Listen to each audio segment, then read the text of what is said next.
What if one of history's most notorious Nazi leaders wasn't who we thought he was? The story you're about to hear will completely transform how you understand World War II conspiracies. This isn't just another historical footnote. It's a mind-bending mystery that governments have desperately tried to keep under wraps for decades. By the end of this video, you'll possess knowledge that less than 1% of history buffs are aware of, and you'll never look at the Third Reich the same way again. On May 10, 1941, Hitler's right-hand man and Deputy Führer Rudolf Hess did something extraordinary. He flew solo to Scotland on a supposed peace mission, only to be captured and imprisoned for the rest of his life. But was the man who spent 46 years in Spandau prison really Rudolf Hess at all? The evidence suggests we might have been duped by one of history's greatest impersonations. Let's examine the bizarre facts. When Hess landed in Scotland, he identified himself as Alfred Horn, claiming to have a message for the Duke of Hamilton. British intelligence immediately noticed discrepancies. The prisoner lacked Hess's distinctive battle scars from World War I, couldn't recognize former associates, and seemed confused about basic personal details. Even Hess's own wife allegedly remarked upon visiting him years later, "He's changed so much." Perhaps most damning was the medical evidence. The real Rudolf Hess had been treated for a bullet wound that shattered part of his lung, yet the prisoner's medical examinations showed perfectly healthy lungs. How could this glaring contradiction be explained away? The official story states that Hess embarked on this mission to negotiate peace between Germany and Britain without Hitler's knowledge. But this narrative crumbles under scrutiny. Hess was fanatically loyal to Hitler. Would he really betray his Führer? And if he did fly to Scotland, why would British authorities keep him imprisoned for nearly half a century, far longer than other high-ranking Nazis? Soviet officials were particularly skeptical.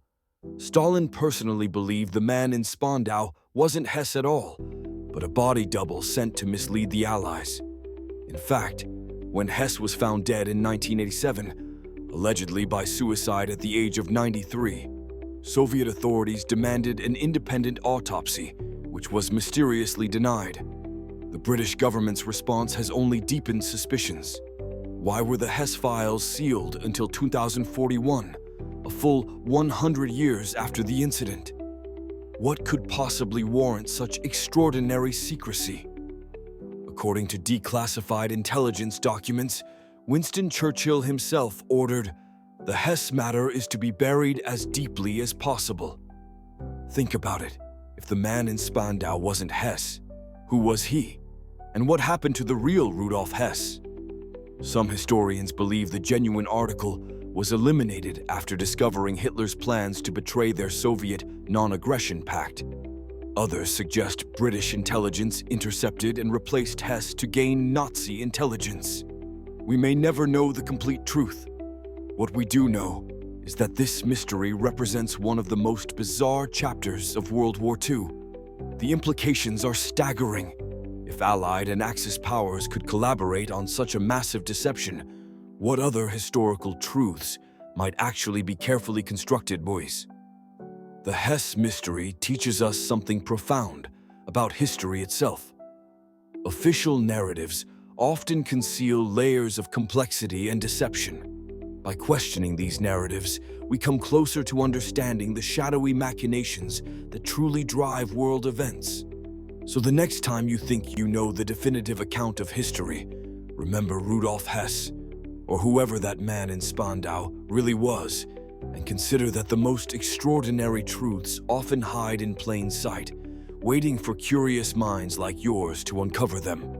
If this video blew your mind as much as it did mine, hit that subscribe button and notification bell right now. You don't want to miss our upcoming expose on Hitler's alleged escape to Argentina. Share this with your history-obsessed friends who think they know everything about WWII, and let me know in the comments. Do you think the prisoner was really Hess or a doppelganger? Your theory could shed new light on this enduring mystery. And if you're hungry for more historical conspiracies, check out our playlist on history's greatest cover-ups. The truth is out there. Sometimes it just takes decades to emerge.